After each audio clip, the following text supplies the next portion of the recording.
Larry Hartsell studied with martial arts icons such as Bruce Lee, Dan Inosanto, and Ed Parker.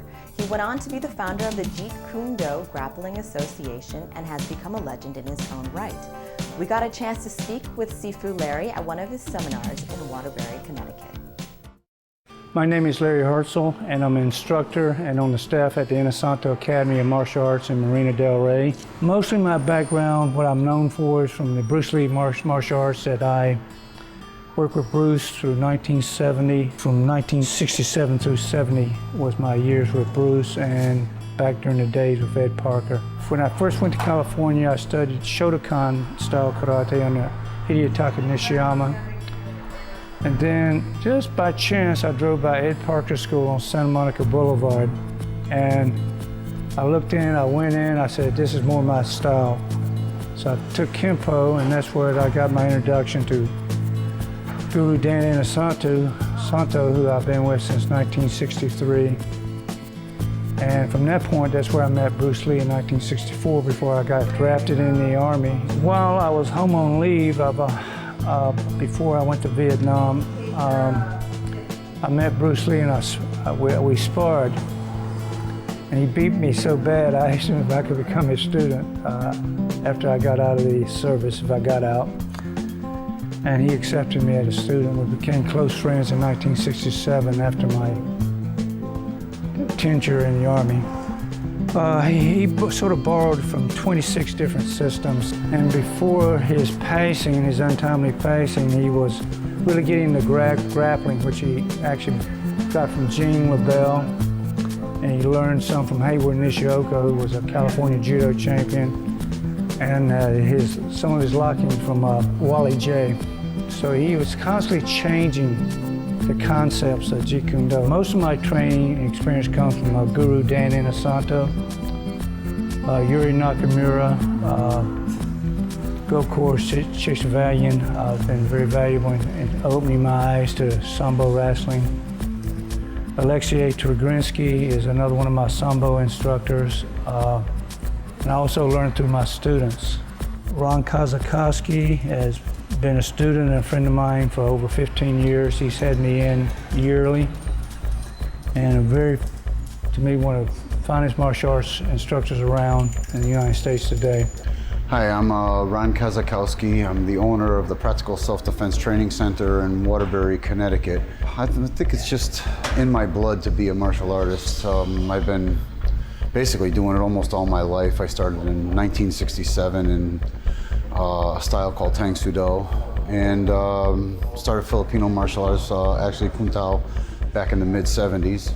And it just went on from there. I met all these other instructors, Sifu Larry Hartsell, Guru Dan Inosanto, Paul Vunak, and many others. It's an amazing, I had about 35 instructors over the years. I met Larry Hartsell, it had to be around 1986 or 87, right around there. I think it was 87. I always wanted to meet him. I remember reading about him when I was 14 years old in the magazine. And then, one day there was a seminar, I heard about it, and I just packed up and went. And from there on, I just traveled all over to see, his seminars, his training camps, and of course I've been up to his house to train numerous times since then, and now I'm one of his full instructors, and one of his, we're pretty tight now, so I like my relationship with him. My martial arts that I teach now is mostly mixed martial arts. It's multifaceted in that I teach the Filipino martial arts, shoot wrestling, what I call integrated grappling arts, jiu-jitsu, judo, a mixture, and also the Thai boxing, elements of Thai boxing, kickboxing, and Western boxing. The Naval Special Warfare Department hired me to come and work with the 6th team of the Navy SEALs before the first Gulf crisis, and I went to Virginia Beach, and most of it was just strictly to take a person out. A lot of dagger work, some grappling, what to do. And they taped it, and they have it in the archives. Coach Bob Ward, who was a strength and conditioning coach under Tom Landry in the 1980s, and they had me in. And we have certain hand drills that can actually make you quick. These guys, we work with defensive linemen, offensive linemen. They were strong, they were big, but their reaction time was bad. I was actually quicker at my age. And we taught them the hand drills. And now I'm involved with Randy White. We are going to make a DVD utilizing our martial arts skills with our empty hands to make all you can be for pee-wee football, high school football, collegiate ball, and professional football. I know a lot of people talk about the Gracies, and yes, they put grappling on the map. The thing is, people don't realize is Sifu Larry has been pushing grappling on everybody for many, many years before the Gracies even were known, at least in this area. Back in the days when I was first studying with him, people didn't even want to go on the mat, but not everybody felt they didn't need grappling. Everybody had that attitude.